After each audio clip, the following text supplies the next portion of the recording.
فضائے فاطمیہ کی اس کو خطاب کرنے کے لیے مشہور و معروف حدیث ان الحسین کا سفینۃ النجات کا سہارا لیا. اس حدیث کے ذریعے سے ہمارے اور آپ کے رسول خدا محمد مصطفیٰ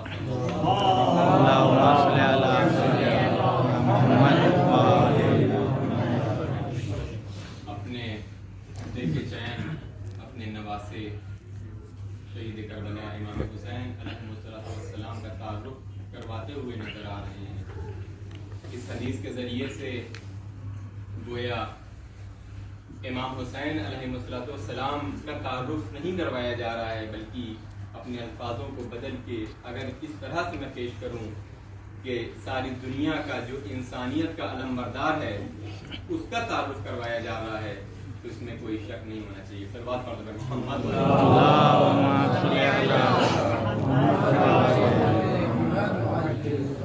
آپ دیکھیے کہ کس طرح سے امام حسین علیہ السلام کی ذات اس زمانے میں ابھر کے سامنے آئی کہ رسول خدا کی رحلت کے وفات کے بعد تقریباً چند برس ہی بیتے تھے اور وہ تمام مسلمان جو رسول کے ہاتھوں پہ ایمان لائے تھے، اللہ کا کلمہ پڑھا تھا، محمد کو آپ کا رسول تسلیم کیا تھا، ان کا کلمہ پڑھا تھا، آخر ایسا کیا ہوا کہ اس چند عرصے کے درمیان میں ایسی کیا تبدیلی پیش آ گئی کہ وہ سارے مسلمان جو دین تھا اللہ کا، جو احکام تھے اللہ کی، جو شریعت تھی اللہ کی، جو اللہ نے اپنے رسول کے ذریعے سے اس امت تک پہنچائی تھی، ان سب لوگوں نے پیٹ دکھا دی. یعنی کچھ ایسا بلنڈر ہوا اس زمانے میں. تو اس کو کاؤنٹر کرنے کے لیے امام حسین علیہ السلام کی شخصیت ابھر کے سامنے آئی کہ جب ظلم کے بادل چھا چکے تھے، جب بدکاریاں کھلے عام رائج ہو چکی تھیں، اس زمانے میں امام حسین علیہ السلام نے قیام کیا اور قیام کر کے یہ بتایا، گویا یہ بتایا نہیں بلکہ میں یہ کہوں کہ امام حسین علیہ السلام نے اپنے جد رسول خدا، اپنے نانا رسول خدا علیہ السلام کی اس حدیث کی تصدیق کری ہے جو آپ نے اپنی زندگی میں امام حسین علیہ السلام کے سلسلے میں فرمایا تھا. امام حسین نے اس حدیث کو عمل کے ذریعے سے زمانے کے سامنے پیش کیا ہے. رسول نے جملہ پیش کیا تھا کہ دیکھو حسین جو ہے وہ ہدایت کا چراغ ہے. امام حسین نے اس اندھیرے میں ایک ایسی ہدایت کی روشنی کو برپا کر دیا کہ سارے زمانے تک، رہتی دنیا تک امام حسین کا جو پیغام ہے، امام حسین کی جو قربانی ہے، وہ اس اندھیرے کو دور کرتی ہوئی نظر آ رہی ہے. رسول نے یہی تو کہا تھا کہ حسین ہدایت کا چراغ ہے. رسول نے یہی تو کہا تھا کہ حسین ہدایت کی کشتی ہے. رہتی دنیا تک کوئی ایسا انسان، کوئی ایسا مسلمان آج تک سامنے نہ آیا کہ جس نے یہ تسلیم نہ کیا ہو کہ اس زمانے میں حسین نام کی ایک ایسی شخصیت بن کے ابھری تھی کہ جب ظلم بڑھ چکا تھا، بدکاریاں بڑھ چکی تھی، جھوٹ و فریب بڑھ چکا تھا، زناکاری بڑھ چکی تھی، شراب خوری عام ہو چکی تھی، اللہ کے دین کو مٹایا جا رہا تھا، دین کے ساتھ کھلواڑ کیا جا رہا تھا، اس وقت امام حسین نے جب آواز بلند کری، حل من ناصر ینصرنا. ارباب ازا، تاریخ گواہ ہے کہ جس نے آپ کی آواز پہ لبیک کہا، آج تک اس انسان کا نام زندہ ہے. بلکہ آج تک نہیں، خدا کا وعدہ ہے کہ دیکھو یہ خدا کا وعدہ ہے، یہ رسول کا کلام ہے، یہ حدیث کا کلام ہے. جو حسین کی کشتی میں سوار ہو گیا وہ نجات پا جائے گا. بس ارباب ازا، کربلا کے میدان میں 9 لاکھ کا مجمع تھا، مگر تاریخ گواہ ہے، آپ تائید کریں گے انشاءاللہ، 9 لاکھ کے مجمع میں آج کسی کو کوئی نہیں جانتا مگر ارباب ازا. ان 72 کا نام آج بھی زندہ ہے، کل بھی زندہ رہے گا، کل زندہ رہے گا. ہمارے رسول نے کہا تھا حسین نجات کا کشتی ہے، اس کشتی میں جو سوار ہو گیا وہ نجات پا جائے گا. ایک درود پڑھ دے پر محمد.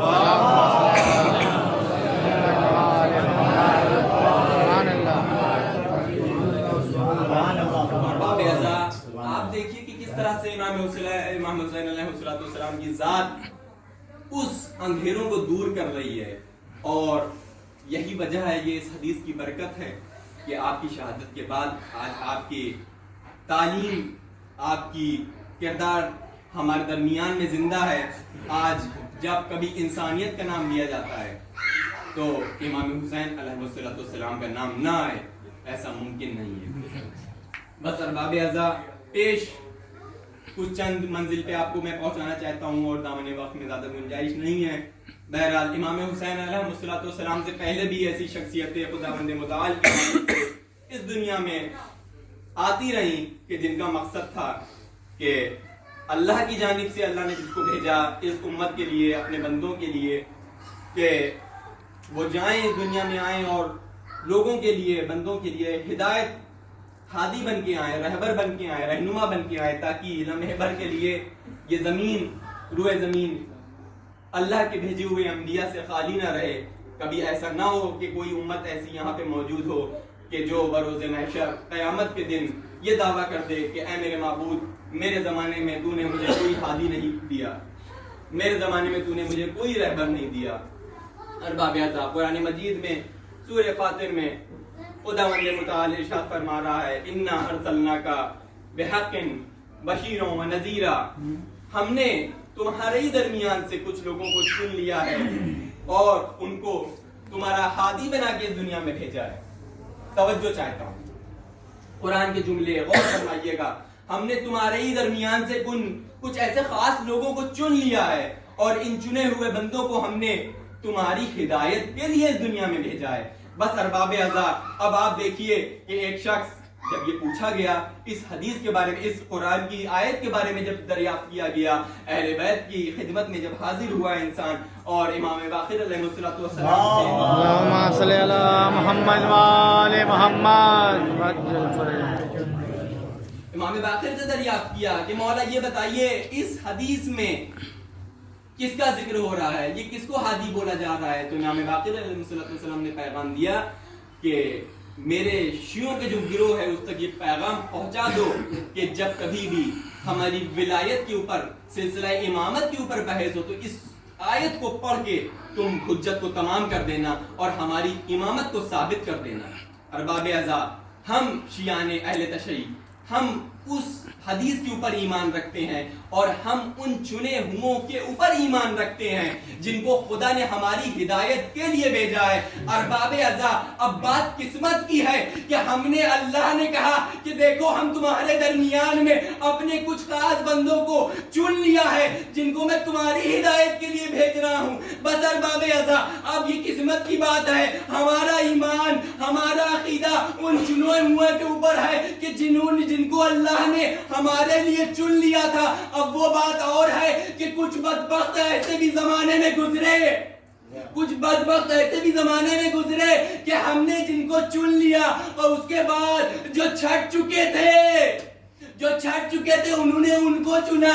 تو اب ارباب اعزاء، اب کوئی انسان یہ دعویٰ نہ کرے بروز قیامت، اب کوئی یہ دعویٰ نہ کرے کہ ہم کو ہمارے ساتھ دھوکا ہوا ہے، ہمارے ساتھ فریب ہوا ہے، ہمیں کوئی ہادی نہ ملا، ہمیں کوئی رہنما نہ ملا۔ نہیں ارباب اعزاء، اب یہ آپ کی قسمت کا فیصلہ ہے۔ ہم قرآن کے چنے ہوئوں کو اپنا امام مانتے ہیں، آپ چھٹے ہوئوں کو سقیفہ بنا کے اپنا خلیفہ تسلیم کر لیتے ہیں۔ سبحان اللہ، واہ واہ، محمد اللہم صلی علی محمد وآل محمد۔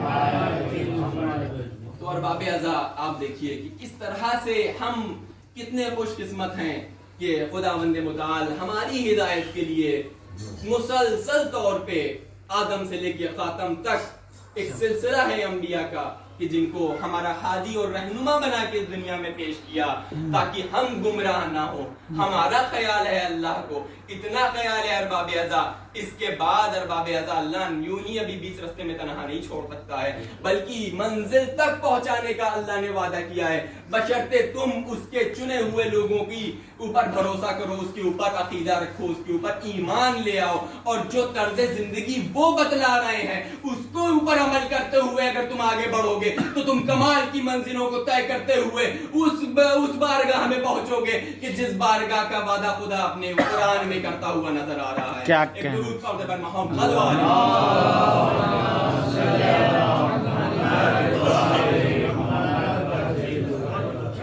آگے خدا وند متعال آگے بڑھ کے فرماتا ہوا نظر آ رہا ہے، یہ انہی چنے ہوئے لوگوں کو میں نے قرآن کا وارث قرار دیا ہے. انہی چنے ہوئے لوگوں کو میں نے قرآن کا وارث قرار دیا ہے. بس ارباب ازا اب لوگ تعجب کرتے ہیں، لوگ اعتراض کرتے ہیں، کیسے صاحب یہ کیسے ہو گئے، وارث کہاں سے ہو گئے؟ ارباب ازا یہ منطق کی بات ہے، یہ لاجک کی بات ہے، کہ انسان کی یہ عقلانیت کی بات ہے. ارباب ازا یہ کیسا اعتراض ہے؟ بلکہ میں یہاں پہ بریکٹ میں نہیں چاہتا میں اپنے موضوع سے بھٹک جاؤں، میں بریکٹ میں ایک بات عرض کرنا چاہتا ہوں کہ ہمیشہ اعتراض ہم سے ہی کیوں ہوتا ہے؟ ہمیشہ اعتراض ہم سے ہی کیوں ہوتا ہے؟ ہم بھی تو پلٹ کے اعتراض کر سکتے ہیں، ہم بھی اعتراض کر سکتے ہیں کہ ہاں اہل بیت قرآن کے وارث ہیں، آپ کہہ رہے ہیں کہ کیوں ہیں؟ ہم اعتراض کرتے ہیں کہ کیوں نہیں ہے، آپ ثابت کریے کیسے نہیں ہے. اہل بیت ہی ہمارے ہادی اور رہبر ہیں، آپ ثابت کریے کہ کیسے نہیں ہے. ہم کیوں ہمیشہ ہم سے کیوں اعتراض کیا جاتا ہے؟ لہٰذا ہمیں اس چیز میں بھی، اس شعبے میں بھی ہلکا سا آگے بڑھنا پڑے گا کہ اپنا ڈیفنس کرنا پڑے گا. آفنس اچھی بات نہیں ہے، مگر اہل بیت نے ڈیفنس ہمیشہ کیا.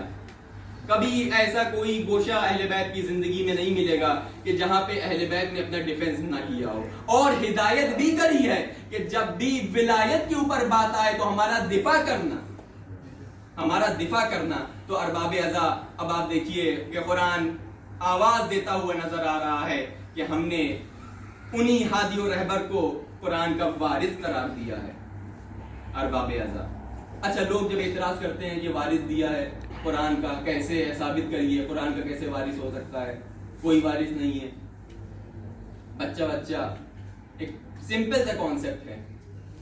خدا بند متعال نے اس دنیا میں قرآن مجید جیسی کامل ترین کتاب جو اتاری ہے، اس میں کوئی ایسی چیز، کوئی ایسی شے باقی نہیں ہے کہ جس کا تذکرہ قرآن میں موجود نہ ہو. اور کس لیے موجود ہے؟ تاکہ اس چیز کو پڑھ کے انسان اپنی زندگی میں اتارے اور اس کے اکارڈنگ آگے بڑھے. یعنی وہ چیپٹر ہیں کہ جن کے ذریعے سے پڑھ کے ہمیں پتہ چلے گا کہ ہمیں جینا کیسے ہے، ہمیں مرنا کیسے ہے، ہمیں سونا کیسے ہے، ہمیں کھانا کیسے ہے، ہمیں چلنا کیسے ہے، ہمیں تعظیم کیسے کرنا ہے. ایک چھوٹی چھوٹی باتوں کا تذکرہ. عجب نہیں، کیا یہ ممکن ہے کہ خدا بند متعال قرآن میں وارث کے لیے کوئی چیز خدا نے نہ بتائی ہو؟ ممکن نہیں ہے ارباب ازا، ممکن نہیں. بس خدا بند متعال نے، آپ دیکھیے کہ وارث کے سلسلے میں کتنی آیتیں موجود ہیں. خدا بند متعال فرما رہا ہے کہ دیکھو جب تمہارے درمیان سے تمہارا باپ مر کے چلا جائے تو دیکھو جو اس کی پراپرٹی، جو اس کی جائیداد بچے گی، اس میں سے اتنا حق بیٹے کا ہے، اتنا حق بیوی کا ہے، اتنا حق بھائی کا ہے. بیوی مر گئی ہے تو اس سلسلے میں میراث کے کیا طور طریقے ہیں وہ بھی بتلایا ہے. بیوی نہیں ہے، بیٹا بھی نہیں ہے، اس سلسلے میں کیا ہوگا؟ کوئی نہیں ہے. پڑوسی کے کیا حقوق ہیں، پڑوسی کیا ہاتھ رکھتا ہے ہماری گردن کے اوپر، یہ بھی بتلایا ہے. ارباب ازا بہت بڑی حماقت ہوگی، بہت بڑی جرت ہوگی خدا بند متعال کی بارگاہ میں عرض کرنا چاہتا ہوں، اے خدا بند متعال، اے پروردگار، یہ بتا یہ مال میں نے کمایا، میں نے ساری زندگی محنت کر کے یہ مال کمایا ہے. تو کہہ رہا ہے کہ میرے مرنے کے بعد اس مال کا وارث یہ ہو جائے گا؟ یہ پراپرٹی، یہ زمین میں نے اپنے پیسے سے خریدی ہے، میں نے محنت کر کے اس کو حاصل کیا ہے، اور تو ایک جھٹکے میں کہہ رہا ہے؟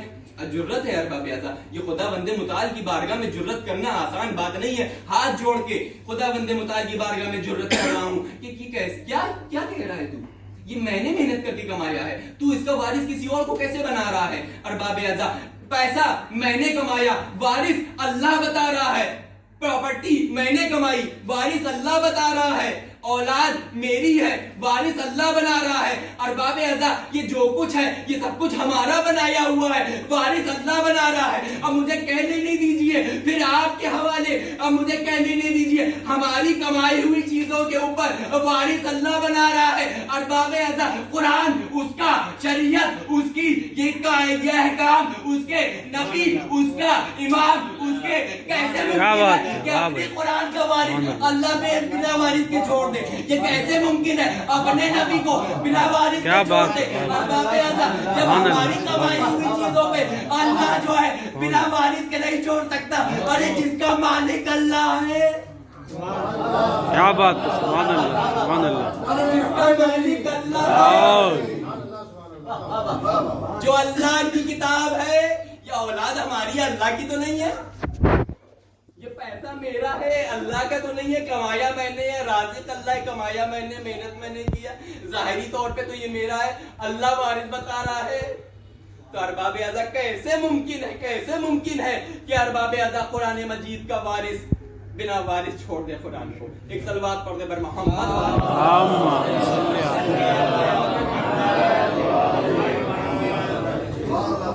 تو ارباب اعضاء آپ دیکھیے کہ آدم سے خاتم تک جو سلسلہ انبیاء، سلسلہ نبوت آئی ہے، ایک مشن ہے کہ اس امت کے لیے اصلاح کر دی جائے، اس امت کے لیے ہدایت کے ان چراغوں کو روشن کر دیا جائے کہ ہر انسان جو ہے وہ خداوند متعال کی بارگاہ میں ایسا عابد و زاہد بن کے ابھرے کہ جیسے خدا چاہتا ہے۔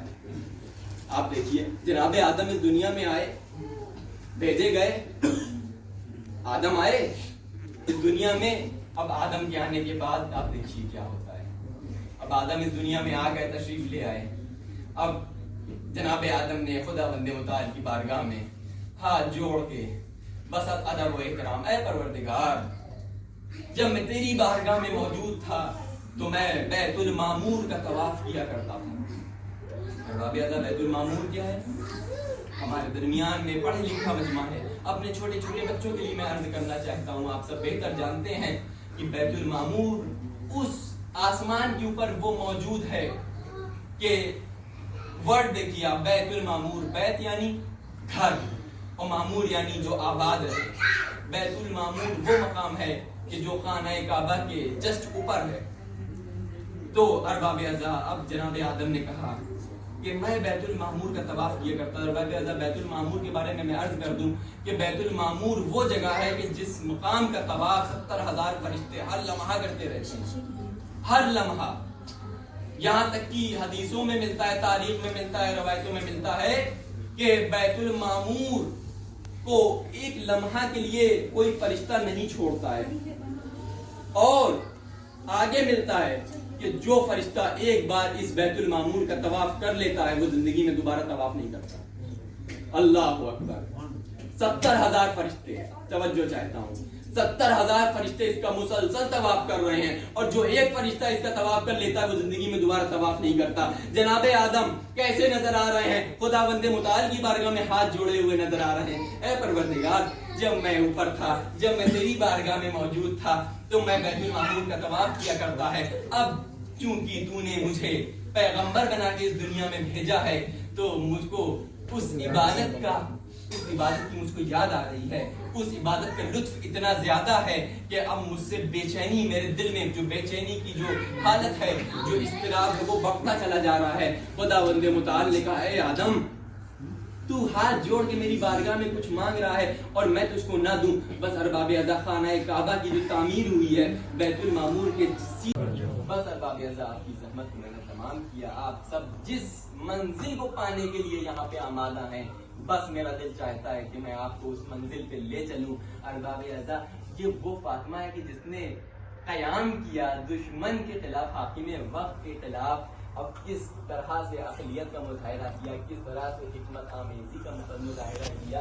ارباب اعضاء دربار میں جانے سے بھی آپ نے کوئی مذائقہ نہیں کیا۔ ارباب اعضاء جو ظلم و مسائل ہوئے، اتنے ظلم و مسائل ہوئے کہ میں عرض نہیں کر سکتا۔ ارباب اعضاء یہ تو صرف تبرکن چند جملے ہم پیش کر دیتے ہیں اور آپ سن لیتے ہیں، ورنہ اگر حقیقت میں دیکھیے تو یہ شہزادی کے اوپر جو مصائب ہوئے ہیں نہ ان کو کوئی پڑھ سکتا ہے، قسم خدا کی، نہ کوئی سن سکتا ہے، کوئی اتنی کتاب نہیں رکھ سکتا کہ جو آپ کے اوپر ہوئے مصائب کو پڑھ سکے اور سننے والا سن سکے۔ انسان مر جائے گا، انسان غش کھا جائے گا اگر ان مصائبوں کو اس حق کے ساتھ بیان کر دیا جائے کہ جو وہ حق رکھتے ہیں ارباب ازا۔ کتنے ظلم ہوئے ارباب ازا، آخر کیا وجہ تھی ارباب ازا کہ نبی کے گزرنے کے بعد چند دنوں کی مہمان حیات کی بیٹی، آخر ایسا کیا ہوا، آخر ایسی کیا سچویشن آ گئی کہ نبی کی بیٹی کو جو ہے یہ مصائب جھیلنے پڑے ارباب ازا۔ بس ارباب ازا آپ کی میں زحمت کو تمام کرتا ہوں، بس ایک گزارش کروں گا کہ رونے میں کوئی مذاہقہ نہ کریے گا ارباب ازا۔ ہاں ہم تھکے ہوئے تو ہیں مگر اپنے دل کو تھام کے پوچھئے کہ ہمیں جو ہے ایک بار اس مدینے میں اپنے دل کو تصور شرط ہے ارباب ازا، ایک بار اپنے دلوں کو مدینے میں آمادہ کریے۔ ارے یہ وہی مدینہ ہے کہ جہاں پہ رسول خدا اپنے اہل و عیال کے ساتھ، اپنے اہل بیت کے ساتھ رہا کرتے تھے۔ ارے رسول کے جانے کے بعد امت نے اپنے رسول کو پیٹے بابا، آپ کے جانے کے بعد ارے اتنے مصائب ہوئے، حسنین گھر میں بھوکے، میں خاموش رہی، باغ فتن چینا گیا، میں خاموش رہی، محسن کی شہادت میں خاموش رہی۔ اے بابا ارے میرے والیوں والے میرے سامنے علی کے گلے میں رسی ڈالی گئی، اے بابا میں خاموش نہیں رہ سکتی، اے بابا میں بد دعا کروں گی، آپ آمین کہیے گا۔ ارباب ازا آخری جملہ روایت کا آپ کے حوالے کرتا ہوں، دل کھول کے پرسہ دیجیے گا۔ ارباب ازا یہ آواز مولا کائنات کے یہ آواز مولا کائنات کے کانوں میں گونجی کہ فاطمہ زہرا اپنے خامہ کے بد دعا کے لیے پہنچی۔ ادھر علی اپنے غم کو بھول کے، اپنے اوپر ہوتے ہوئے ظلم کو بھول کے آواز دیتے ہیں سلمان کہاں ہو، سلمان کہاں ہو۔ سلمان آتے ہیں، مولا بتائیے کیا آپ کے لیے خدمت کروں۔ کہا سلمان فوراً جاؤ فاطمہ کے پاس اور فاطمہ کو بلا کے لاؤ۔ کہا مولا میں آپ کو اس حالت میں چھوڑ